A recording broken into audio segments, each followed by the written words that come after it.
Your 2 News Oklahoma weather, sponsored by Executive Homes. Here's a look at those weather headlines. Triple digits continuing across the area. We do have some relief in sight, and it is coming up soon, as well as rain chances on the rise as we look towards the upcoming weekend. Let's talk about today. It is Wednesday. We have lots of heat alerts going on. An excessive heat warning remains in the forecast here for Tulsa.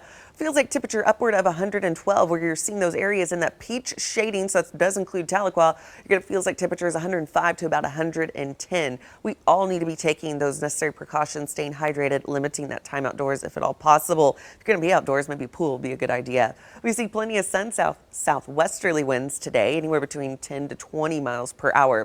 104. Yesterday we hit a high of 103, so we're going to go 1 degree hotter for today. No, it is not the record. The record was set at 112 degrees back in 2012.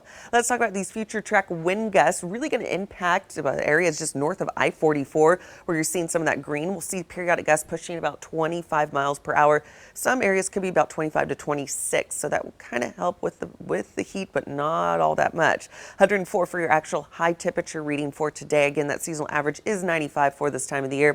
102 over to Bristow for your actual temperature reading. We look to all be in the triple digits, not for green country, but for the entire state for that matter. So very hot day, no matter where you're headed. In terms of what we're looking at for those dew points, we're going to send those dew points well into that oppressive category. No surprises there. We already were feeling easily like 95 degrees, and it was about 9 a.m. So we're going to continue to see those on the rise as we go throughout the day. Today, not pleasant by any stretch. Still 100 degrees even after sunset, staying in those 90s. We've been having those 80s days prior. Now we're going to see those 90s, so it's going to set the bar for what's in store. Unfortunately, this heat is not going away anytime soon. Sun setting now at 8:30.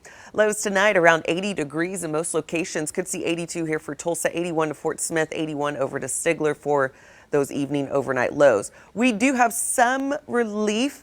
Not great, but it's not going to be what we're experiencing right now. Thursday, Friday, Saturday, looking for more heat advisories to be issued, potentially some excessive heat warnings. Sunday, looking a little bit better with a feels like of 98. We do have a front that will slide through. It's really going to take its time to get here. Here's Thursday, some showers over to our western portions of the state. Looking to finally see this front sliding through Saturday with noticeable effects by Sunday. Temperatures will actually dropping down into those upper 80s in the coming days.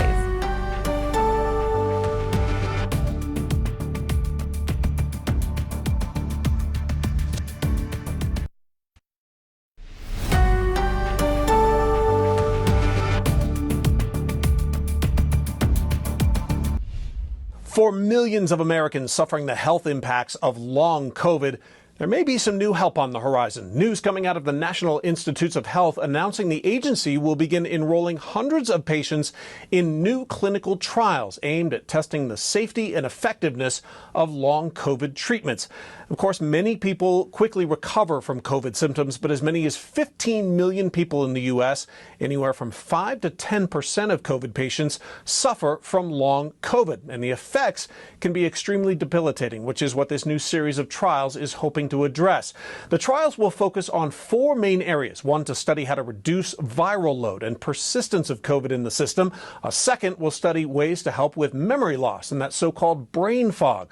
A third will look at sleep-related problems, and a fourth will look at treatments involving the nervous system to hopefully address issues with heart rate and things like the digestive system. Now, the NIH says that one of these trials that is testing a longer treatment regimen of the medication Paxlovid is already underway, and this all comes as part of the $1.2 billion Recover project that many long COVID patients say is long overdue. Clayton Sandell, Scripps News, Denver.